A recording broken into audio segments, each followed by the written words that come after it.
BS on Bernie's literacy defense of Castro. This is what she tweeted. I was in second grade when Sandinistas came to power in Nicaragua. They adopted a Cuban education model. The books and curriculum taught ideological indoctrination. Children had to recite communist, revolutionary, anti-American slogans. That's how communists teach people to read and write, end quote. Following the Castro blueprint, Bernie Sanders is now touting his own free childcare for preschoolers and free universal pre-K. And I put free in quotation marks because, of course, nothing is really free. Many, many Americans will be paying for this childcare with their tax dollars, subsidizing people who did not pay into the system. And why do you think Bernie wants free childcare and free universal pre-K? Because that's the communist way of indoctrinating children.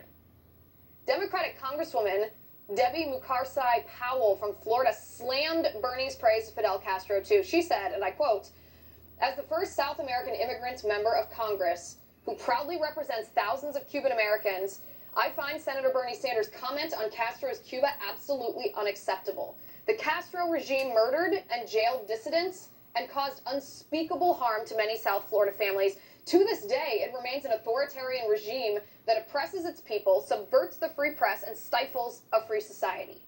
That's a Democratic Congresswoman.